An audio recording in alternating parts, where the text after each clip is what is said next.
Всем привет, дорогие друзья! В этом видеоролике я хочу рассмотреть такие терминалы, как Tiger Trade и Cscalp, разобрать их базовые функции, которых достаточно для торговли, а также обсудить их плюсы и минусы. Перед вами Cscalp. По сути, это самый обычный стакан, но он очень хорошо настроен и его вполне хватает для торговли криптовалютой. Подключается он в настройках, вкладочка подключения, и подключаете вкладочки. Допустим, если у вас какая-то другая биржа, у меня в Binance, подключаете через API-ключи, которые вы должны были сгенерировать у себя на бирже. То есть нажимаете шестеренку, вводите свои API-ключи, secret-ключи и убираете галочку «Только просмотр» и «Автоподключение». Автоподключение у вас будет не активировано, а только просмотр будет активирован. Что это значит? Автоподключение – это будет при каждом включении он автоматически подключаться, а только просмотр – это вот наличие вот этого глазика. То есть только просмотр – это значит, можно только следить за котировками, за стаканом. Снимаете галочку, нажимаете шестеренку, подключаете, глазик убирается, и вы можете совершать любые действия по купле-продаже активов. То есть в данный момент я подключаю только просмотр только на споте, потому что на споте я не торгую, мне в принципе это не нужно. Включаем его.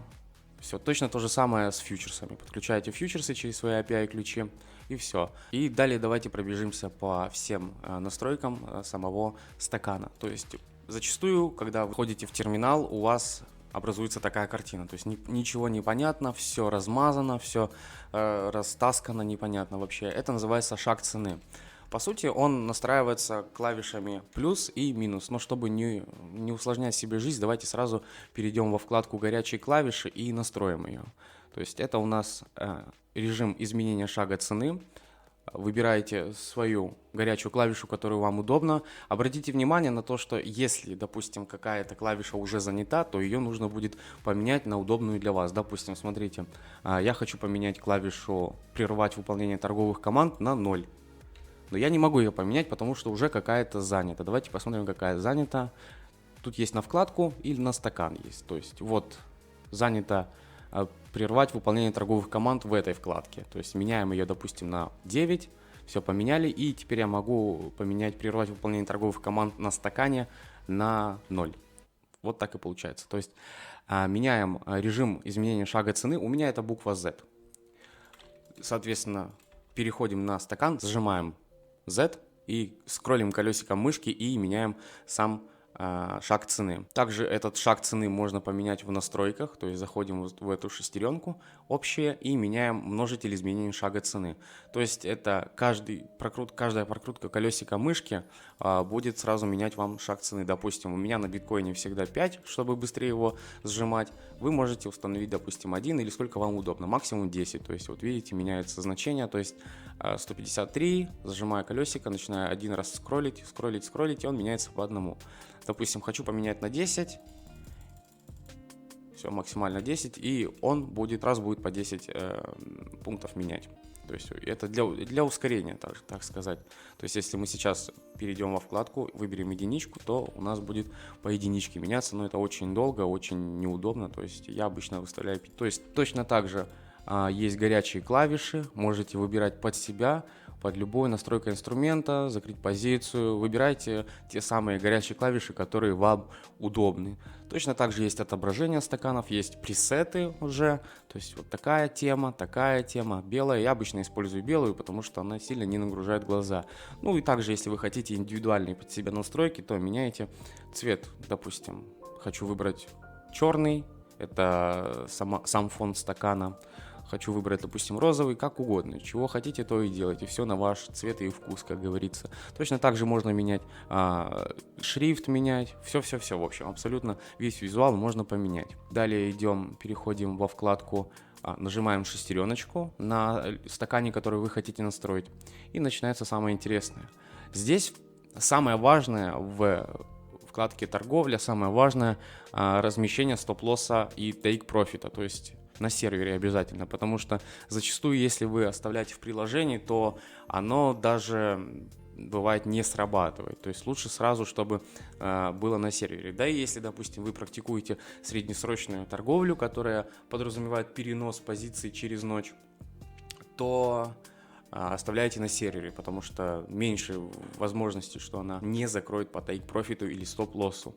Обязательный еще пункт: всегда контролируйте дальность заброса заявок, потому что бывает на некоторых инструментах ее выставляют там аж 1000-ную, 3000-ной дальности заброса заявок, вы просто-напросто не сможете открыть сделку, то есть вам будет постоянно писать ошибку, то есть это тоже обязательно контролируйте. Далее, отображение прибыли: это при заходе в сделку у вас будет здесь отображаться информационная панель. К сожалению, я не могу сейчас показать этого, так как у меня нет денег на счету. Здесь будет отображаться прибыль или убыток, то есть обязательно всегда в процентах. Можно пункты и объемы, то есть пункт это шаг цены, сколько прошла ваша сделка, и объем, то есть это плюс-минус, сколько вы там долларов зарабатываете. Я же обычно использую проценты. Далее идем вкладочка «Стакан». Заполнение строки объема. То есть у меня, допустим, стоит 9000, да, это вот именно вот это вот значение, которые отображаются в стакане. То есть это, в принципе, сделано для удобства, для того, чтобы глаз видел все ваши нужные для вас, интересующие для вас объемы. То есть, допустим, меняем сейчас, и видите, сразу поменялось все. Крупный объем 2 подсвечивается другими цветами, которые вы назначите. Далее идем отображать линейку. Линейка показывает процентажное соотношение от спреда, то есть от текущей цены. То есть, допустим, здесь у нас уже перед плотностью в 7000, здесь у нас уже 0,8%. Она включается в настройки, здесь отображать линейку. И ее можно точно так же под ваш вкус и цвет пункты, проценты. Я бы все, да и я тоже использую в процентах обычно. То есть изначально ее вообще в принципе нет, так что обязательно всегда включайте ее.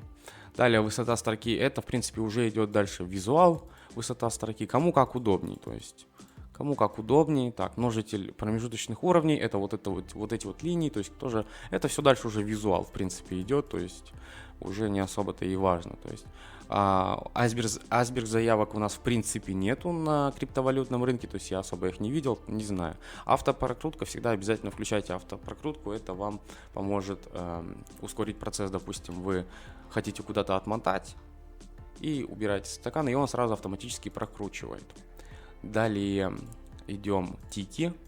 Тики — это лента сделок, то есть можете настраивать ее точно так же под себя. То есть если вы захотите, допустим, показатель объема, то есть я, видите, поставил 678, и в принципе вообще цифр в тиках вообще даже и не видно. То есть ставим 0, и сразу все тики отображаются. Это тоже на ваш вкус и цвет, как вам удобнее смотреть. Можно скрывать отфильтрованные тики, то есть, допустим, ставлю 1 и скрываю отфильтрованные тики, и меньше 5 уже не будет показывать. То есть я в принципе этим не пользуюсь, то есть я смотрю обычно вообще на всецело, на саму ленту, то есть на активность ленты. Ну тут тоже сами все посмотрите, все потыкаете. Не бойтесь, главное, ничего тыкать, в этом ничего нет страшного, это просто обычные настройки. Кластера я обычно настраиваю под заполнение строки объема. То есть, допустим, если у меня заполнение строки объема 10 тысяч, то и кластера я тоже обычно заполняю в 1000. То есть, видите, как они меняются, да, с учетом заполнения, допустим, не меняется, вот 10 тысяч ставлю, и они меняются. То есть, это тоже визуал, это помогает выявить, в каком месте в кластере находился крупный объем. Таймфрейм использую 5 минут, так как я торгую 5-минутными свечками, и они идут, в принципе, вслед за графиком. То есть как и стакан, так и сами кластера. То есть 1 минута, 5 минут, 10 минут, 15, 30 и так далее. Баланс темный. В принципе, тут особо нету никакой разницы. Я использую баланс темный, и можете смешанные цвета использовать, но они, в принципе, не играют никакой роли. Это тоже исключительно только визуал, как вам удобнее. Но я использую баланс темный. Ну и общая вкладочка множитель шага цены. На всех инструментах я в основном использую единичку, потому что подкручиваю я обычно там на 2, 3, 5 шага цены, не более. То есть, ну, бывают, конечно, исключения, когда приходится сжимать стакан до x 500, 600, но это крайне редкий случай, вообще из ряда вон выходящие. То есть максимальное количество после знака запятой, к сожалению, здесь не покажет, нужно искать другой инструмент, но сейчас давайте я попробую найти какой-нибудь другой, XM, например. То есть, да, допустим, XM, вот, допустим, общее. Максимальное количество знаков после запятой тоже не показывает.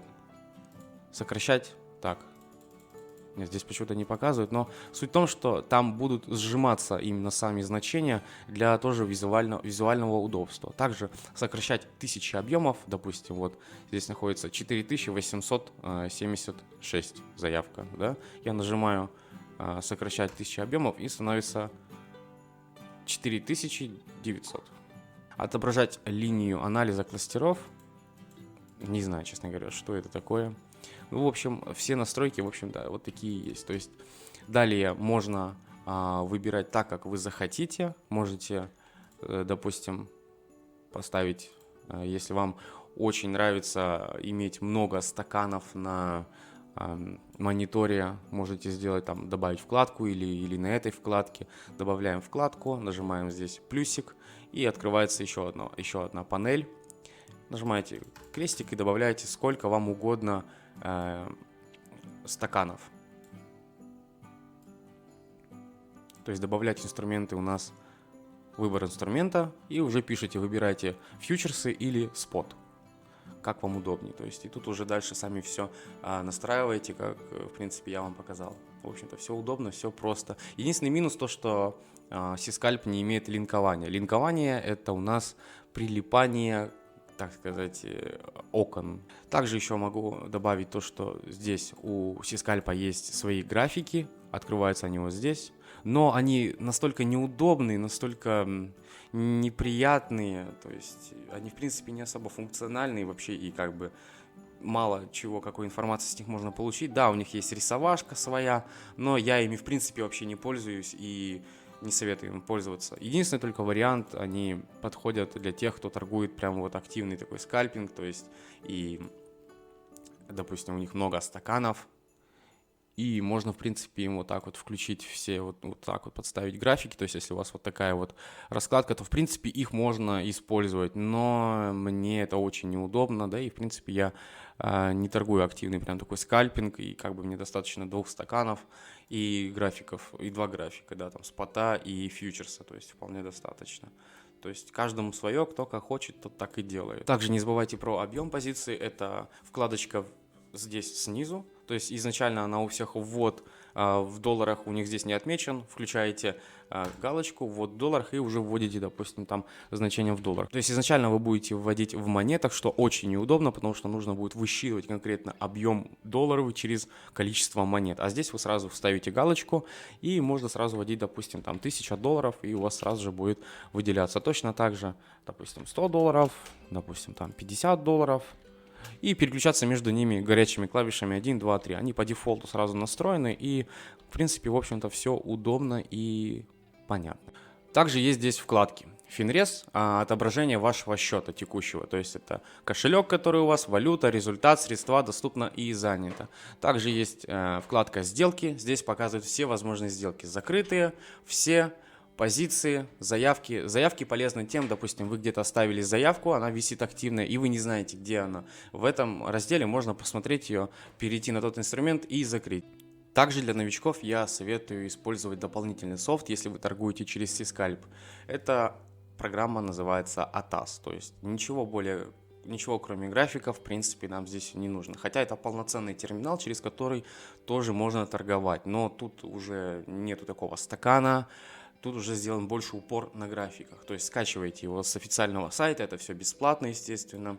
Вот. И точно так же подключаете его через API-ключи в разделе подключения. Вот оно, раздел подключения. И точно так на фьючах Use Margin Exchange. То есть это позволит вам видеть ваши сделки на графиках. То есть. И дальше уже нажимаете Chart. И выбираете любой инструмент, который вас интересует, допустим, биткоин, BTC, USD. И вот написано Binance это спот, Binance Futures это Binance Futures. И выбираете такой, как хотите. Допустим, Binance Spot выбираем. И здесь уже вот подгружается график. Сначала при первой подгрузке они всегда будут долго подгружаться, но потом со временем, когда уже в память компьютера это все забьется, тогда уже будет все быстро. Здесь все прекрасно, все замечательно, графики довольно-таки интерактивные, очень хорошее взаимодействие с ними. Можно настраивать также горячие клавиши на рисовашку, есть индикаторы, различные шаблоны, то есть можно менять цвет, абсолютно все можно здесь менять. То есть заходите в главное меню, дальше идут настройки, и тут можно горячие клавиши и выбираете трейдинг, это в принципе торговля, то есть торговать мы через сам терминал не будем, нас интересует чарт, это график. И тут выбираете уже все возможные для вас пункты и подбиваете такой, как вам удобно. Далее у нас идет Tiger Trade. При первом включении вы попадаете в такую вкладочку, в которой вам необходимо сделать подключение к бирже через API-ключи. Файл, подключение у меня уже подключено. Настроить. Выбираете здесь свою биржу, добавляете ее. Обязательно спот и фьючерс. Нажимаете на одну из них и подключаетесь. Тут выбираете счет, спотовый или фьючерсный, и подключаетесь через API-ключи. Далее давайте настроим с вами рабочую область и пробежимся по всем его основным характеристикам и базовым функциям. И далее давайте настроим с вами рабочую область, чтобы можно было торговать. Нажимаем «Открыть», «График», допустим, биткоин, BTC. Обратите внимание, что все, что идет через слэш, это у нас спотовая секция. То есть выбираем фьючерсы, допустим, вот биткоин, доллар, и выбираете обязательно Binance, то есть подключение к вашей бирже. Далее снова открыть график, вкладочку перетягиваем. Здесь можно ее совместить как угодно, хоть сюда, хоть центр, хоть справа, хоть слева. Я же ставлю вниз обычно, кому как удобнее, опять же повторяюсь. Здесь у нас будет график биткоина именно спота BTC слэш вот Binance. И вот у нас есть график фьюча и график спота. Далее открываем стакан. Открыть стакан, вкладочку перетягиваем, настраиваем ее так, как вам удобней. И давайте совместим стакан спота и график спота, чтобы ими можно было управлять быстро. Для этого нажимаем здесь квадратик, выбираем какой угодно цвет, какой вам удобно, и здесь точно такой же соответствующий цвет. И подключается здесь у нас сразу же стакан биткоина, именно спотовая секция. Точно так же подключаем стакан, вкладочку перетягиваем, настраиваем ее как вам угодно и совмещаем их. Следующий цвет берем, и здесь уже подгружается у нас стакан спотовой секции биткоина. Как мы видим, здесь точно так же все размазано. Заходим в настройки, горячие клавиши, стакан и начинаем искать сжатие цены. Здесь немножко оно по-другому работает, но и то хорошо, потому что раньше нельзя было сжимать вот так быстро, как сейчас. То есть изменение шага цены у меня Z, также и будет здесь Z стоять. То есть точно так же наводим, зажимаем Z и меняется параметр. Вот, и меняется параметр. Здесь точно так же. Вот, меняем параметр, все поменяли. И давайте пройдемся по основным настройкам стакана. То есть для начала таймфрейм мы выбираем здесь, 5-минутный. Здесь тоже 5-минутный. Далее идем, обязательно выбираем панель. Она отображает ваш PNL. Именно здесь вот так вот. Красивенько, удобненько она здесь настроена. То есть она здесь показывает прибыль, цену позиции, по которой вы вошли, объем, сколько вы вошли, и пункты за день. Здесь показывает, сколько плюс или минус, и плюс снизу подписывается еще комиссия. То есть это очень даже удобно. Далее можно настроить как угодно под себя стакан. Тут есть готовые пресеты, допустим, светлая тема. И очень удобно есть здесь такая функция, называется «Применить ко всем стаканам». Применяем ко всем стаканам. Здесь вы точно так же можете настраивать абсолютно все под себя, всю цветовую гамму на вкус и цвет, как говорится, каждому. Обязательно всегда держите вкладочку «Торговый модуль». Это для того, чтобы биржа, у вас было здесь подключение к бирже. То есть зачастую бывает такое, вы увидели какую-то ситуацию, вы приготовились к ней, и в самый ненужный момент у вас нет этого подключения. И перед тем, как зайти в сделку, у вас выскакивает неприятное окно с вопросом, надо ли подключиться к бирже. Так что сразу контролируйте этот момент, чтобы у вас автоматически было все подключено. Также, если у вас на графике тоже не отображает ваши сделки, то тоже торговый модуль, торговля с графиков, и здесь выбираем счет. Далее давайте пробежимся по стакану. Откроем какой-нибудь другой актив и настроим его уже под себя. Посмотрим все возможные настройки. Давайте, допустим, AXS. Итак, мы переключились на другой актив. И давайте его попробуем настроить. Входим в настройки, параметры стакана, и здесь открывается все самое интересное. Вам из всего этого потребуется только объем заполняемой шкалы. То есть это сколько у нас, допустим, 1000 монет. Нет, 10 тысяч монет, чтобы было наиболее удобно. И минимизировать значения. То есть они будут отображаться вот в таком сокращенном варианте. Округлять значения. Вот, да, вот так вот. Округлять значения. Дальше шаг горизонтальной сетки. Это вот эти вот линии. То есть я обычно все это оставляю, как оно есть. То есть потому что мне это не принципиально. Порог автоцентровки — это с какой интенсивностью, скажем так, будет у вас обновляться стакан к спреду. Дальше линейка. Важный пункт. Проценты или пункты. Ну, обычно проценты. То есть она отображается не так, как в Сискальпе, она отображается вот так вот. То есть вот. 1,4, 1,6. Вот так вот она отображается. Далее идем кластера. Отображать значения. Здесь можно минимизировать значения, округлить все значения. Так, сейчас я отключу панель, чтобы видно было. Здесь точно так же можно минимизировать значения. Вот кластера, чтобы они... это визуал, конечно же. Минимизировать значения, округлять значения.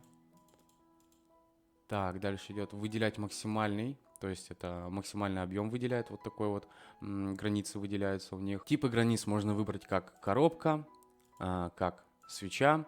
В настройках темы этот момент тоже можно отрегулировать в стакан, ну, чтобы было наиболее видно. То есть можно все это так. Стакан, кластеры, вот.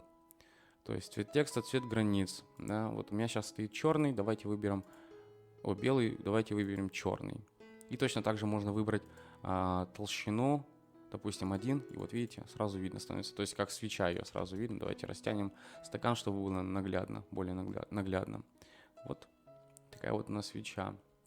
Отображать маркет направления, то есть это вот все, что сбоку рисуется, вот эта вот полосочка, вот она отображает, куда идем. В данном случае тикаем вниз, идем вниз, и она отображается другим цветом. Сейчас наверх и отображается синим цветом, то есть положительным. Точно так же ее можно ширину выбрать. Ее видно. Все это можно, цветовую гамму, всю это можно настроить в настройках темы. И точно так же можно ширину ячейки выбрать, то есть это визуал, кому как удобнее, тот так и будет настраивать. Вид ячейки с отступами, без отступов, с границами. Ну, у меня без отступов, то есть чтобы не видно было, в принципе это не обязательно. Также у нас здесь есть пресеты. Я обычно использую Delta Colored Volume, цветная, чтобы было понятнее, чтобы было видно. Также не забываем про объем полной шкалы, чтобы было наиболее удобно видеть, где у нас крупные кластеры, чтобы не заливало весь кластер, чтобы был отдельный. Ну, тут тоже кому как удобнее, конечно же. И торговля. Здесь у нас значение в процентах, то есть снизу точно так же, как и в Сискальпе, будет подписываться, сколько у вас процентов по сделке идет. Отображение подсказок. Это вот сейчас я отключил, и нету отображения подсказок. Я считаю, что оно в принципе не нужно, но кому как удобней. То есть вот появились сразу же вот эти подсказочки Buy, Sell. Далее переходим к настройкам графиков. В принципе, здесь все очень просто, все довольно-таки интуитивно. Здесь точно так же есть таймфреймы. В настройках выбираете горячие клавиши и настраиваете под себя. То есть общее, это не интересует особо сильно. А стакан, выбирайте те кнопки, которые вам удобны, то есть купить по рынку, продать по рынку, то есть, ну, я думаю, тут сами, в принципе, все разберетесь, тут все очень просто, все, что известно, все, что понятно. И точно так же график, тут можно уже выбирать кнопки на рисовашку, то есть выставлять всякие линии, всякие уровни рисовать, то есть все, как вам удобно, все, как вы захотите. Точно так же здесь можно настраивать тему графика, то есть нажимаем на этот ключик и настраиваем тему графика. Выбираем «Хочу белый», допустим. Не очень, конечно, удобно. И точно так же есть здесь применить ко всем графикам. И далее здесь все по списку пробегаетесь и настраиваете все на свой вкус и цвет. Так, выбирать объемы у нас здесь. Здесь сразу можно ввести лот USD. Раньше этого не было. И, допустим, я хочу зайти на $1000. Следующий, допустим, у меня будет 500. И точно так же переключайтесь между 1, 2, 3, 4. Также здесь реализована возможность быстро переключаться между активами. Заходим во вкладочку «Открыть», «Котировки». Выскакивает информационное поле. Здесь его настраиваете как вам удобно. И можете добавлять интересующие вас криптовалюты или активы. Далее объединяем их цветами. Допустим, фьючерс у нас оранжевый, а спот у нас голубой. Также объединяем их, и можно быстро переключаться между активами. Только обязательно условие, когда будете создавать эти таблицы, обязательно отключите все, что здесь есть. То есть правой кнопкой мышки нажимаете и оставляйте только группировка и тикер, потому что со временем сюда вписывается очень много криптовалют, больше сотни, и все вот эти данные, которые поступают с биржи, они очень сильно нагружают систему, вплоть до того, что Tiger начинает безбожно лагать, и вообще невозможно будет с ним работать. Точно так же их можно всех объединить по ротации алфавитной, либо же можно точно так же выделять их и потом их отыскивать. Допустим, вы выбрали перечень каких-то криптовалют, выбрали их, нажимаете сюда, вот нажимаете вот сюда, и они сортируются одновременно, и можно быстро их найти, то есть совершать быстрые взаимодействия между ними. И давайте теперь подведем итог. Сискальп — это хорошо настроенный стакан без возможности взаимодействия с графиками. Он меньше лагает, так как гораздо меньше потребляет ресурс компьютера.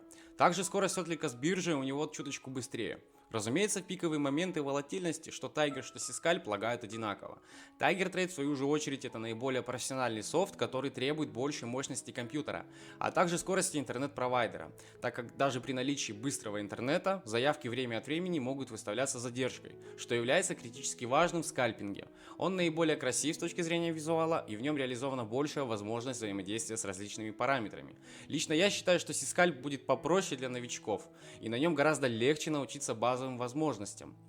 Какой из терминалов выбрать вам? Решайте сами. Всем спасибо за просмотр данного видео, оставляйте комментарии, всем счастья и до новых встреч!